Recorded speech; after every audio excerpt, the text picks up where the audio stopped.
예수께서 그들에게 이르시되 혼인 집 손님들이 신랑과 함께 있을 때 너희가 그 손님으로 금식하게 할 수 있느냐? 그러나 그 날에 이르러 그들이 신랑을 빼앗기리 그 날에는 금식할 것이니라. 또 비유하여 이르시되 새 옷에서 한 조각을 찢어 낡은 옷에 붙이는 자가 없나니 만일 그렇게 하면 새 옷을 찢을 뿐이요 또 새 옷에서 찢은 조각이 낡은 것에 어울리지 아니하리라. 새 포도주를 낡은 가죽 부대에 넣는 자가 없나니 만일 그렇게 하면 새 포도주가 부대를 터뜨려 포도주가 쏟아지고 부대도 못 쓰게 되리라. 새 포도주는 새 부대에 넣어야 할 것이니라. 묵은 포도주를 마시고 새 것을 원하는 자가 없나니 이는 묵은 것이 좋다 함이니라. 할렐루야. 이 사람은 인사합니다. 잘 되고 있습니다. 잘 될 줄로 믿습니다. 기도하고 순종하면 더 잘 됩니다. 오늘 인생 최고의 날입니다. 인생 최고의 축복은 예수 믿는 것입니다. 할렐루야. 바리새인과 서기관들이 예수님 제자들에게 너희가 어찌하여 세리와 죄인들과 함께 먹고 마시느냐 비방을 하는 거예요. 바리새인과 서기관들의 비방의 소리를 들으셨던 예수님은 건강한 자에게는 어원이 쓸데없고 병든 자에게야 쓸데있나니 내가 의인을 부르러 온 것이 아니요 죄인을 불러 회개시키려 왔노라 말씀하셨어요. 그 말씀을 들었던 바리새인과 서기관들이 좀 마음에 많이 찔렸겠지요. 자기들은 의인이라고 생각했는데 예수님께서 그 말씀을 하시니까 말이에요. 그 예수님의 말씀 앞에 바리새인과 서기관들이 할 말이 없는 거예요. 그렇다고 이 악한 인생들을 물러서는 것이 아니지요. 예수님 십자가에 못 박힐 때까지 이 바리새인과 서기관들이 예수님을 쫓아다니면서 예수님을 괴롭혔던 비방했던 이들의 말이죠. 다른 문제를 가지고 예수님께 다가오는 것이죠. 그 문제가 금식의 문제였습니다. 요한의 제자도 바리새인의 제자들도 자주 금식하는데 당신의 제자들은 먹고 마시나이다. 예수님을 비방하는 거예요. 그들은 자주 금식을 했습니다. 일주일에 2번 이상 금식을 했으니까 일주일에 2번 이상 금식을 했으니까 얼마나 자주 금식한 거예요? 우리 1년 내내 가도 금식하지 않잖아. 이때 아멘 하면 안 되는 거 알지?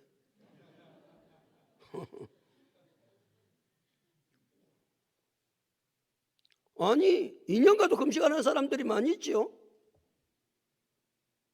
왜 얼굴 표정이 금식하는 표정으로 찍고 있노? 그런데 바리새인들은 일주일에 2번 이상 금식을 한다니까? 그들 왜 금식을 하느냐? 사람에게 보이려고 금식을 하는 거예요. 그 당시에는 금식은 내가 얼마나 경건한가 그 척도가 금식이었습니다. 그러니까 이제 금식을 하는 사람들 보면 이야 저 사람 경건한 사람이네, 저 사람 믿음 좋은 사람이네, 그 사람들이 그러는 거예요. 그러니까 자기가 경건한 사람, 믿음 좋은 사람으로 보이기 위해서 금식을 일주일에 2번 이상 하는 거예요. 그래서 예수님께서 산상보음 6장 16절 17절에서 금식할 때 너희는 슬픈 기색을 보이지 말아라. 얼굴을 흉하게 하지 말아라. 머리에 기름을 바르고 얼굴을 씻어라. 무슨 말이죠? 금식한다고 티내지 마라, 그런 말이에요. 사람들은 뭐만 좀 하면 티를 내지요. 내가 이렇게 하는데, 나는 이렇게 하는데, 티를 얼마나 많이 내는지 몰라요. 이 바리새인들은 말이죠, 자기들이 금식한다고 티를 많이 내니까 예수님 뭐라고 말씀하시는 거예요? 티내지 마. 티내지 마. 금식할 때는 사람들이 네가 금식을 하는 줄 모르도록 머리에 기름을 바르고 얼굴도 깨끗이 씻고, 금식한다고 얼굴이 째째째, 네 얼굴이 와 그렇노? 내가 금식 안 합니까? 아이고 꼬라지들. 그런단 말이에요. 네 얼굴이 왜 요새 슬퍼노? 아, 내가 요새 금식한다고요. 예수는 그 꼴을 못 보는 것이지. 그 외식하는 꼴을 못 보는 거예요. 티를 내는 걸 못 보는 거예요. 금식을 하든지 무엇을 하든지 간에 신앙생활 할 때 티내지 않기를 축복합니다. 좀 티 좀 내지 마세요. 뭘 그렇게 티내는 게 뭐 있노? 하나님 은혜 주어 사는 걸. 그래 바리새인과 서기관들이 말이에요. 당신의 제자들은 왜 금식 안 합니까? 그러니까 예수님은 왜 금식 안 해야 되는지를 비유를 통해서 설명을 하시는, 비유를 통해서. 첫 번째 비유, 세 가지 비유를 말씀하시면서 왜 금식을 하지 말아야 되는 이유를 설명하시거든요. 첫 번째는 혼인잔치집의 비유를 말씀하시는 거예요. 혼인잔치집. 유대인들은 혼인잔치를 하면 뭐 혼인잔치보다 기쁘고 즐거운 것이 있겠어요? 그때는 혼인잔치를 할 때는 뭐 신랑과 더불어 있으니까 기뻐하고 즐거워하고 막 축제, 얼마나 감사와 감격이 그들 속에 말이죠. 혼인잔치집에 그렇단 말이에요. 혼인잔치집. 그러나 가장 기쁘고 즐거운 날이니까 혼인잔치집은, 그때는 일주일에 금식 날이 와도 금식을 안 해요. 예수님께서 그들이 물어보는 거예요. 너희가 그 손님으로 금식하게 할 수 있겠느냐? 지금 혼인잔치가 있는데 신랑하고 그 손님들이 손님한테 손님으로 금식하게 할 수 있겠느냐? 너희가 할 수 있습니까? 없습니까? 없지요. 하면 안 되는 거예요. 그거는. 신랑은 누굽니까? 여기 신랑은 예수 그리스도를 상징하고 있습니다. 손님은 누굽니까? 예수님의 제자들을 상징하고 있습니다. 지금 신랑 되신 예수님과 제자들은 함께 있으면서 이 세상에서 가장 기쁘고 즐거운 시간을 가지는 거예요. 혼인잔치가 열리고 있는 거예요. 그런데 너희가 금식을 하라고 한다고?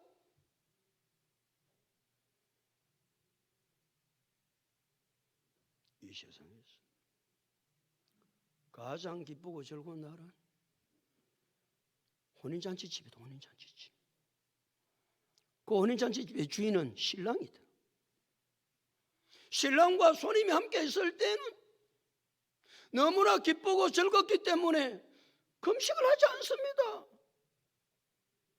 이 세상에서 말이죠, 우리가 삶을 살아갈 때 가장 기쁘고 즐거운 날은 예수님과 우리와 함께하는 날이다. 신랑 대신 예수님과 함께하는 날보다 기쁘고 즐거운 날이 세상에 있습니까? 왜 신랑 대신 예수님과 함께하는 날이 가장 기쁘고 즐거운 날인가요? 이유는 많지만 크게 세 가지. 신랑 대신 예수님과 함께함으로 인간의 근본 문제인 죄 문제가 해결된 줄로 믿습니다. 두 번째는 전능하신 하나님, 거룩하신 하나님, 존귀하신 하나님을 아버지라 부를 수 있는 특권이 우리에게 주어졌습니다. 세 번째는 천국에서 영생의 복을 누리게 되었기 때문에 신랑 되신 예수님과 함께하는 것보다 기쁘고 즐거운 날이 없다. 우리는 이 신랑 되신 예수 그리스도로 말미암아 이 세 가지 놀라운 축복을 받은 줄로 믿습니다. 그렇다면 우리는 세상 것 때문에 기뻐하고 즐거워하는 것이 아니라 이 진리를 안다면 예수 믿는 자체가, 아니 예수 그리스도가 우리의 삶의 기쁨이요 즐거움의 근원이 되신다. 이게 정리가 돼야, 이 신앙이 되어져야 세상 것 때문에 일비하지 않습니다. 세상은 어떻게 돌아갔는지 말든지 간에 내가 예수를 믿음으로 내가 죄 사함 받고 하나님의 자녀가 되고 지금 죽어도 천국에서 영생 복락을 누릴 수 있다 확신하는 사람은 이 세상의 가치관 때문에 기뻐하고 즐거워하지 않습니다. 세상 사람들은 뭐 조금 일이 잘 되면 즐거워하다가 조금 일이 좀 못 되면 뺑아리 새끼가 물에 빠진 것처럼 날개 쭉쭉 쭉 늘어뜨리고 그렇게 살아가는, 그게 예수 믿는 겁니까?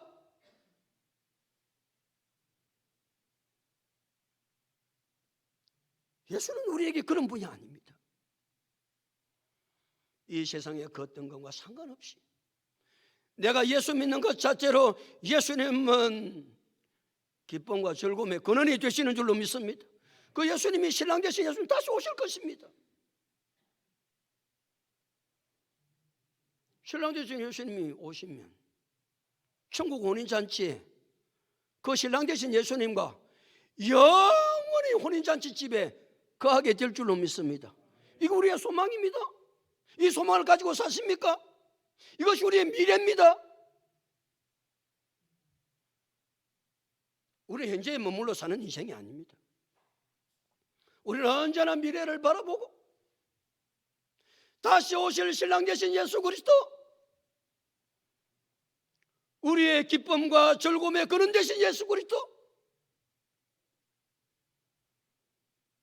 그분과 천국에서 영원히 혼인잔치집에 거할 것을 생각하면 마다도 웃어야 된다. 아, 모르나? 자다가도 웃어야 된다. 아멘. 그래요. 자다가도 신랑 되신 예수님 올 것을 생각하면 빙긋이 웃고, 그럼 니 와 웃노? 미쳤나? 정신 똑바로 박혔다. 너는 신랑 되신 예수님 올 것을 생각하면 절로 웃음이 나온다. 대답 좀 해라 이제. 그게 정답 아니에요? 그게 믿음 아니에요?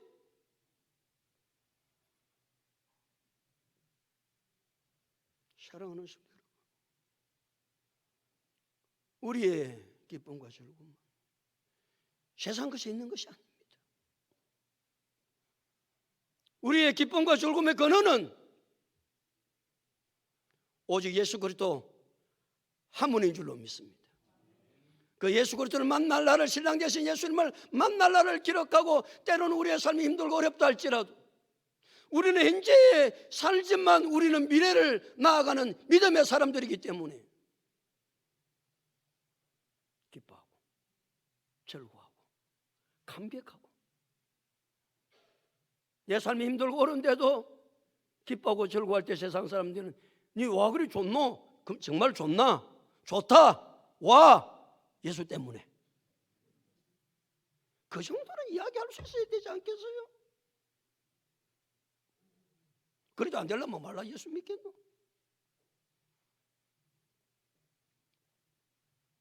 그래 예수님께서 신랑과 신랑 되신 예수님과 함께 할 때는 금식을 할 수 없다고 혼인집 잔치 비유를 통해서 딱 말씀을 해주시는 거예요. 그 언제 금식할 거냐? 35절. 35절 다 같이 읽습니다. 시작.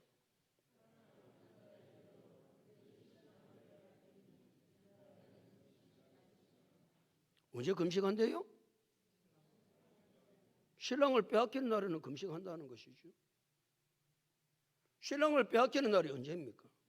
혼인잔치집이 열렸어요. 신랑의 들러리들의 말이죠. 이제 마지막 딱 마무리가 뭐냐면은 신랑을 신부방에 딱 넣어주는 거예요.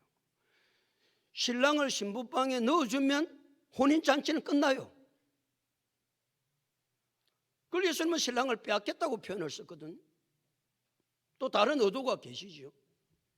그러니까 혼인잔치 집에 아무리 뭐 시끌벅적 하다가도 신랑이 어디에 들어가면 혼인잔치는 끝난다?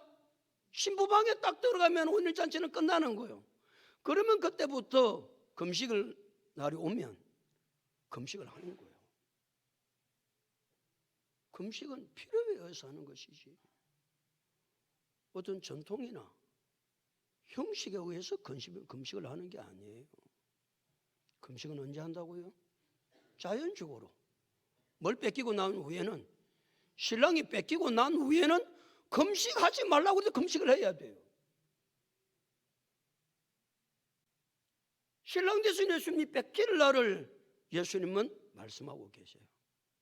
제자들이 언제 예수님을 뺏깁니까? 어디에 뺏깁니까? 십자가 위에 뺏겨요. 십자가 위에. 그러니까 예수님께서 처음으로 자기 자신이 십자가를 지실 것을 암시하고 계세요. 제일 처음으로 말씀하시는 거예요. 신랑이 빼앗긴다는 말은 예수님이 십자가를 지신다는 말. 예수님이 십자가를 지시면 제자들이 금식할까 안 할까요? 밥 입에 넘어가요? 밥 입에 넘어가지를 않는 거예요. 밥이 입에 넘어가지 아니하면 뭘 해야 된다고 그랬죠? 금식을 해야 합니다. 신앙생활의 금식은 굉장히 중요합니다. 금식. 그 금식은 해야 돼요. 그 금식을 하되 전통과 형식에 매여 금식하면 안 되고 뭐에 의해서 해야 되느냐? 필요에 의해서 금식을 해야 된다. 그러니까 그 금식은 하나님이 기뻐하는 금식인데 제가 하나님이 기뻐하는 금식은 4가지를 설명해 줬어요. 첫 번째 하나님이 기뻐하는 금식은 언제 금식을 해야 된다? 세속적인 욕망을 억제가 안 되는 거예요. 세속적인 욕망이 계속해서 내 속에 올라오는 거예요. 그 세속적인 욕망이 계속 올라와서 내가 신앙생활 힘들면 그때는 가만히 있으면 안 돼요. 무엇을 해야 돼요? 금식을 해야 돼요. 두 번째, 내 자신의 뜻을 하나님의 뜻에 굴복시킬 때 금식을 하는 거예요. 멍청아 가만히 있으면 안 돼요. 그래 하나님의 뜻이 나타났는데 내 뜻이 너무 강한 거예요. 내 뜻이 하나님 뜻에 복종이 안 되는 거예요. 그때는 금식을 해야 돼요. 세 번째는 언제 금식을 해야 된다고요? 금식할 상황이 생기면 금식. 지금 제자들이 금식할 상황이 생겼어요. 3년 동안 예수님을 따라다녔는데 예수님이 십자가를 지시는 거예요. 자기들은 아무게 할 수가 없는 거예요. 그때 밥이 넘어가요? 그때는 밥을 물려고 하면 안 되고 뭘 해야 된다? 금식을 해야 됩니다. 네 번째는 어떤 때 금식을 해야 된다고요? 성령님께서 계속해서 내 마음에 감동을 주세요. 네가 금식을 해라, 금식을 해라, 금식을 해라. 금식을 하라는 명령이 자꾸 내 마음 가운데 성령님이 주세요. 그때는 또 하나님께 물어봐야 되죠. 며칠 금식할 것인지. 하나님 그럼 며칠 금식을 하면 좋겠습니까? 3일 할까요? 일주일 할까요? 열흘 할까요? 20일 할까요? 성령께서 마음에 감동을 주세요. 그래서 성령께서 마음에 감동을 주시는 대로 금식을 해야 돼요. 이런 금식을 가르쳐서 누가 기뻐하는 금식이다?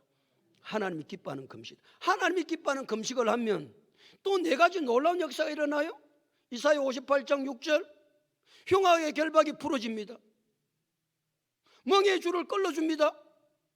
압제당하는 자를 자유케 합니다. 모든 멍에가 끊겨집니다. 이거 네 마음 힘으로 할 수 있는 게 아니에요. 뭐 할 때 이런 놀라운 역사가 일어난다? 금식을 할 때 이런 놀라운 역사가 일어나기 때문에 우리는 금식을 해야 되는데 전통과 형식에 얽매여서 금식하면 안 되고 누가 기뻐하는 금식을 해야 된다? 하나님이 기뻐하는 금식을 해야 됩니다. 그래서 신랑이 빼앗기니까 그때는 밥을 먹을 수가 없는 거예요. 그때는 자동적으로 그 일들 때문에 제자들은 말할 수밖에 없다? 금식할 수밖에 없다고 예수님이 말씀하시는 거예요. 그래도 이 바리새인과 서기관들은 못 깨달으니까 예수님이 2번째 비유를 말씀하세요. 36절. 36절 다 같이 읽겠습니다. 시작.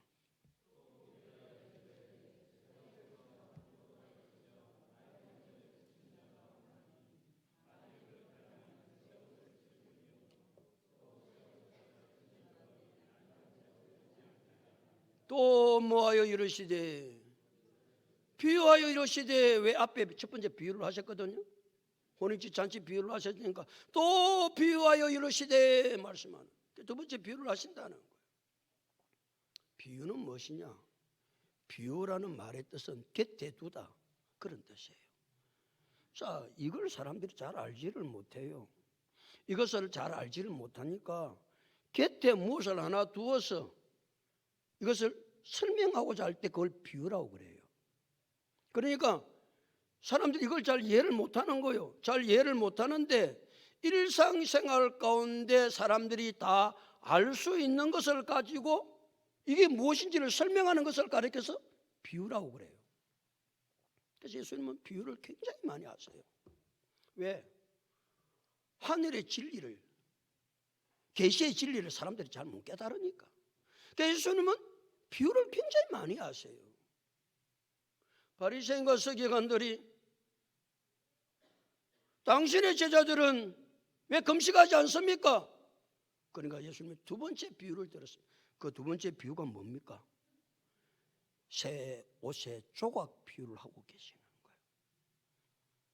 마태복음 9장 16절도 이 비유의 말씀을 하고 계시는데, 그는 생조각을 낡은 옷에 붙이는 자가 있느냐? 그걸 생조각 비유라고 그러기도 해요. 그 말은 안 나오니까 새 옷의 조각 비유, 두 번째 비유입니다. 자, 보십시오. 또 비유하여 이르시되, 새 옷에서 한 조각을 찢어 뭐하는 이가 없나니? 낡은 옷에 붙이는 자가 없나니. 그렇죠.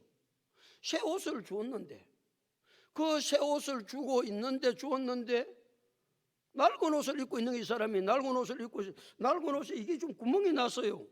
그러니까 이 멍청한 인생이 새 옷에, 그 낡은 옷에 구멍 난 걸 떼우려고 옷을 찢어버렸어요. 이만큼 찢어가지고 거기 딱 붙이는 거예요. 그게 뭐예요? 등신이지. 세상에 그런 등신이 다 있나? 낡은 옷은 뭐 하면 돼요? 어렵나? 새 옷을 줬어요. 그럼 낡은 옷은 뭐 하면 돼요? 버리면 안 되나? 아이고, 버리면 돼요. 그런데 낡은 옷에 구멍 났다고 새 옷 준 것을 찢어가지고 거기에 붙인다? 이 등신, 이게 누구라는 거예요? 바리새인과 서기관들이라는 거예요. 새 옷은 무엇입니까? 그리스도의 복음을 말합니다. 그리스도의 복음. 낡은 옷은 무엇입니까? 유대교의 전통과 형식을 말합니다. 그러니까 그들은 유대교의 바리새인과 서기관들은 유대교의 전통과 형식을 지키기 위해서 예수님께서 새 옷을 주셨어요. 복음을 주셨어요. 그런데 그걸 찢어, 거기 갖다 붙여. 무슨 옷을 고집한다는 것입니까? 헌 옷을 고집하고 있습니다. 새 옷을 줘도 헌 옷을 고집하는, 누가 새 옷을 줘도 헌 옷을 고집하지요? 그렇게 거지. 거지 안 봤어? 거지 새 옷 입고 다니는 거 봤어요? 봤냐고. 거지는 절대 새 옷 안 입습니다. 새 옷 줘도 새 옷 버립니다. 다 떨어진 것, 헌 거, 꾸역꾸역. 참 거지 같은 인생들 많습니다. 새 옷을 줘도 새 옷을 못 입는 거지 같은 인생들이 많다니까. 그러면 새 옷을 주었을 때 한 조각을 찢어 그 헌 옷에 붙이면 안 되는 이유를 예수님은 두 가지를 설명하세요. 다시 36절. 또 비유하여 이르시되, 새 옷에서 한 조각을 찢어 낡은 옷에 붙이는 이가 없나니, 만일 그렇게 하면, 그 다음 읽습니다. 새 옷을 찢을 뿐이요, 또 새 옷에서 찢은 조각이 낡은 것에 어울리지 아니하리라. 두 가지 이유 때문에 새 옷을 조각을 찢어 낡은 옷에 붙이면 안 된다는 첫 번째 이유가 뭐예요? 새 옷을 찢을 뿐이요. 그 말은 무슨 말입니까? 새 옷 못 쓰게 한다. 새 옷을 찢을 뿐이 못 쓰지. 새 옷을 주었는데 새 옷을 찢어내서 헌옷 구멍 난 거 날고 너 구멍 난 거 가서 붙인다? 그러면 새 옷을 못 쓰는 거요. 세상에 그런 어리석은 사람이 어디 있겠어요? 그 사람이 바리새인과 서기관들이라는 거예요. 또 새 옷을 찢어가지고 날고는 붙이면 안 되는 이유가 뭐라고요? 그 다음 읽어봐라. 또 새 옷에서 찢은 조각이 낡은 것에 멀리 뭐하지 않는다? 어울리질 않지요. 그렇죠? 여러분 지금 낡은 옷에 구멍이 났어요. 새 옷에서 그 구멍을 메우려고 새 옷에서 찢어가지고 거기 딱 붙였어요. 폼 좋지? 어울리나 안 어울리나? 안 어울린다는 거요. 그런데도 자기들은 그 딱 붙이고 야 좋지 어울리지? 멋있지? 이 덩신들이 그러고 다닌다 그 말입니다. 세상에요. 어떻게 그렇게 하고 살겠냐 말이에요. 그렇게 하고.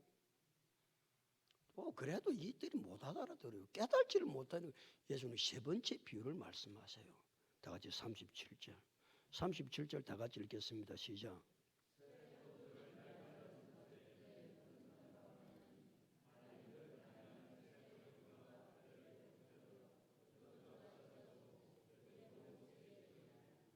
세 번째 비유가 무슨 비유예요? 새 포도주 부대, 가죽 부대 비유를 하고 있어요. 새 포도주를 가죽 부대에 넣는 비유를 하고 계시거든요. 여기 새 포도주는 그리스도의 복음의 강력한 능력을 말합니다. 복음은 굉장히 강력하고 능력이 있거든요. 그리스도의 복음의 강력한 능력. 낡은 가죽 부대는 맹유대교의 전통과 형식을 말합니다. 이제 고대 사회는 지금은 용기들이 참 많이 나왔잖아요. 아무리 흔들려도 액체가 쏟아지지 않잖아. 근데 고대 사회에는 그런 용기들이 없어요. 그릇들이 없단 말이에요. 밀폐된 그릇들이 없으니까. 제일 액체를 잘 보관하고 흘러나오지 않게 할 수 있는 보관하는 방법이 가죽 부대를 만드는 거예요. 가죽 부대. 동물을 잡아가지고 가죽 부대를. 지금도 중동에는 가죽 부대들이 많이 보인다고 그래요. 가죽 부대. 그 가죽 부대를 만들어가지고 거기에 물도 넣고, 그 다음에 우유도 넣고, 그 다음에 올리브유도 넣고, 그 다음에 포도주도 거기에 넣어가지고, 그 꿀렁꿀렁해도 부대를 만들어 놓으니까 흘러가지를 않는 거죠. 그 오래 여행을 하고 그러면 그게 필요하다 그 말이죠. 그런데 그 낡은 가죽 부대, 그러니까 가죽 부대는 오래되면 신축성이 떨어진다 그 말이에요. 신축성이 떨어지고 탄력이 떨어집니다. 거기에 새 포도주를 넣으면 된다 안 된다? 안 된다는 거예요. 왜 새 포도주를 넣으면 안 됩니까? 새 포도주는 발효가 되면 강력한 가스가 나와요. 가스가. 술 같은 거 여러분 집에 해보면 담아보면 처음에 막 보글보글 개거든요. 그게 가스단 말이에요.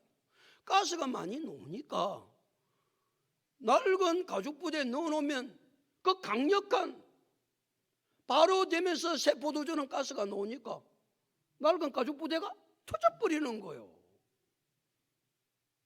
그래서 낡은 가죽 부대에는 절대로 무엇을 넣지 않는다? 새 포도주를 넣지 않는다. 왜 넣지 않는데 또 이유 두 가지를 예수님 말씀하시거든요. 다시 37절 다시 시작.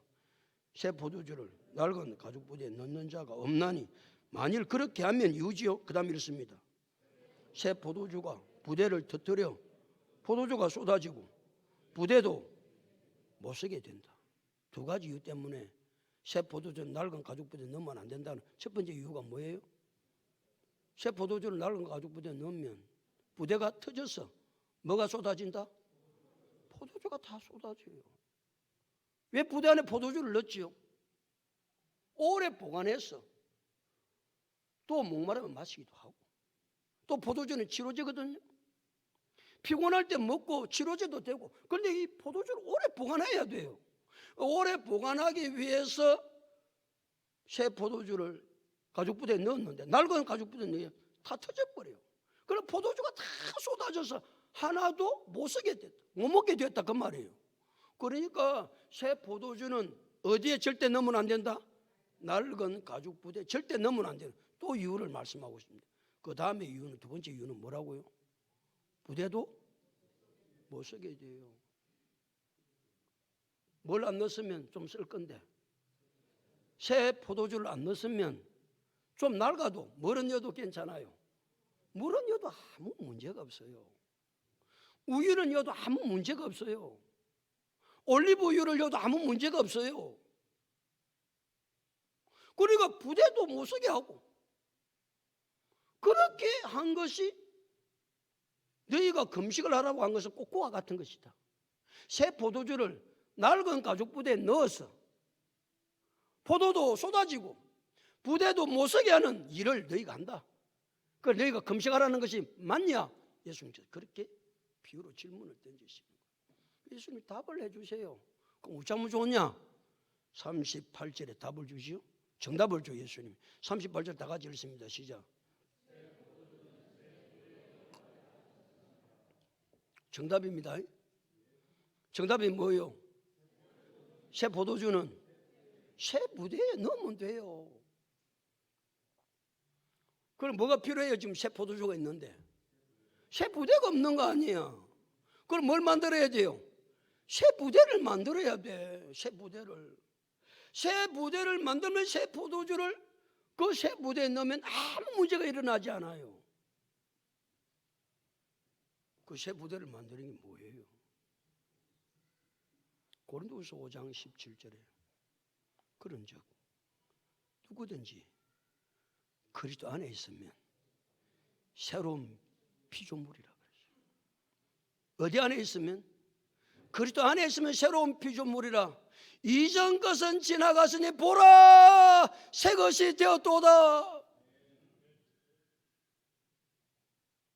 누구 안에 있으면? 그리스도 안에 있으면 뭐가 된다고요? 새 부대가 된다는 거예요. 그러니까 뭐 해야? 예수를 믿어야 새 부대가 되고, 예수를 믿어 새 부대가 되어야 새 포도주를 넣어도 아무런 문제가 일어나지 않습니다. 그럴 때 복음의 강력한 능력이 우리를 이끌어가죠. 예수 믿어 내가 뭐가 돼야? 새 부대가 돼야. 새 부대가. 이게 정답입니다. 그러니까 바리새인과 서기관들 다 그냥 낡은 가죽 부대로 가지고 다니면서 뭐 여놓게 터지고 난리가 일어났거든요. 그러니까 계속해서 예수를 말하는 거예요. 비방하는 거예요. 야, 뭐 이런 것들이 다 있냐? 너가 뭐냐? 그러니까 비방하고 욕하고 험집 잡고.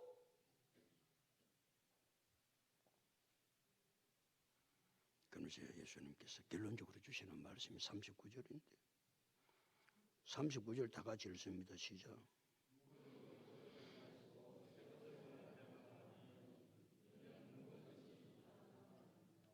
묵은 포도주를 마시고 새 것을 원하는 자가 없나니 이유는,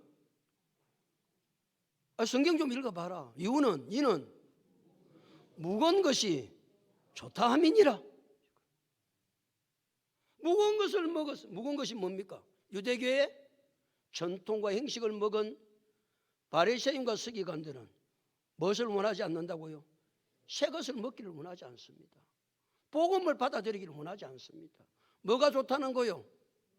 옛것이 좋다라는 거예요. 옛날에 좋았는데, 맨날 그렇게 엎지르는 인생들이 참 많죠. 옛날 그때가 좋았는데, 뭐 옛날 그때 신앙생활 할 때가 좋았는데, 아이고, 그 인생이 전부 다 뭐와 같은 인생이다? 바리새인과 서기관들 같은 인생입니다. 그 맨날 옛날이 좋았다고 이야기해. 맨날 그때가 좋았는데, 지금이 어떤데? 지금이 더 좋지? 대답 좀 해라. 그렇잖아. 지금이 더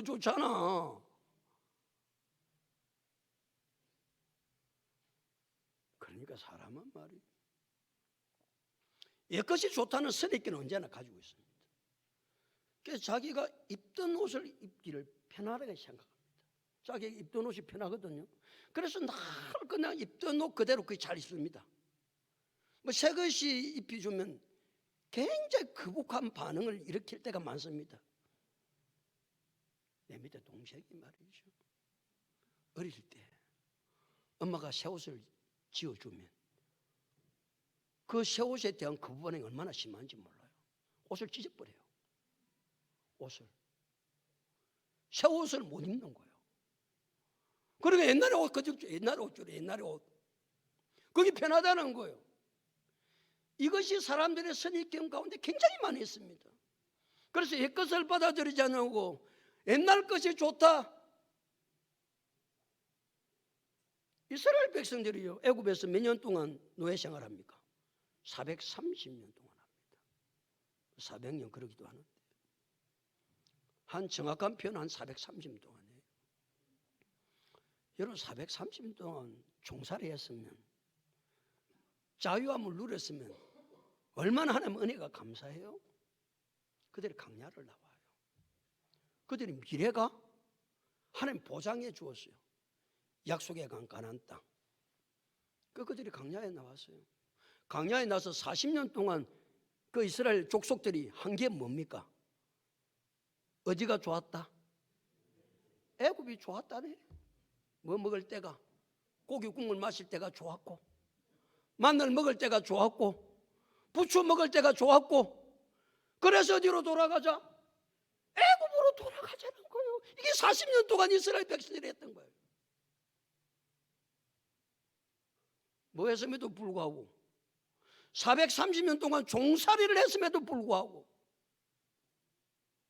미래가 보장되어 있습니다. 그런데도 불구하고 이스라엘 백성은 끊임없이 40년 동안 어디가 더 좋았다? 애굽이 더 좋았다. 애굽으로 돌아가자. 그 족속들 어떻게 됐습니까? 강야에서 다 죽었습니다. 하나님 그런 족속들 데리고 안 가요. 그 데리고 가면 뭐 하려고? 어디 쓰려고? 강야에서 다 죽여버려요. 우리도 늘 우리의 생각에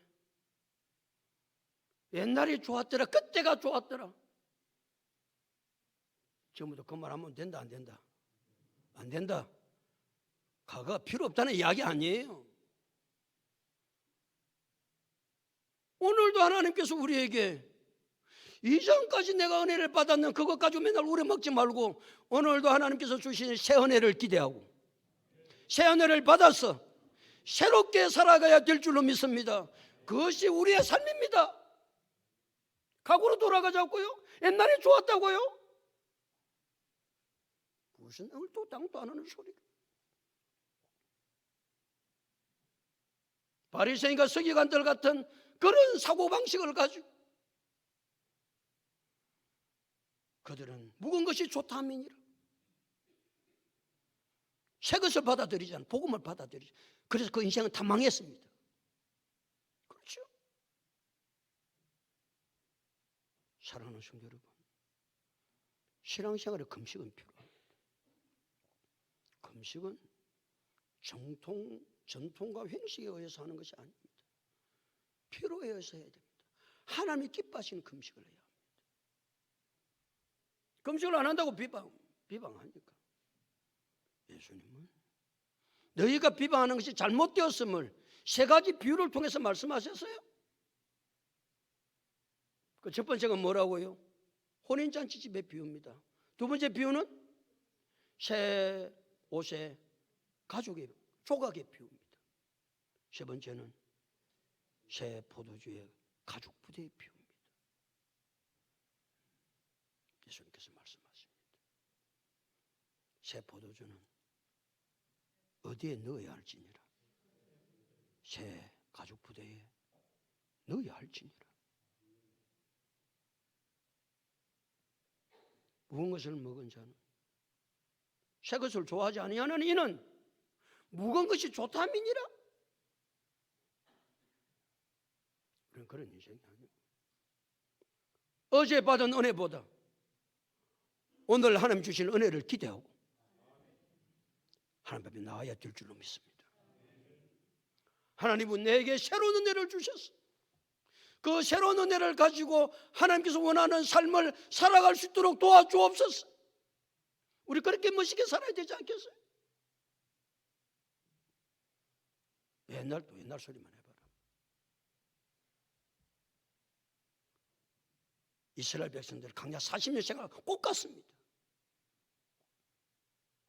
오늘도 하나님이 주실 새 은혜를 기도하고 그 은혜를 받아 주님께서 기뻐하시는 놀라운 일들을 이루어갈 수 있는 우리 모두가 다 될 수 있기를 예수 그리스도 이름으로 축복합니다.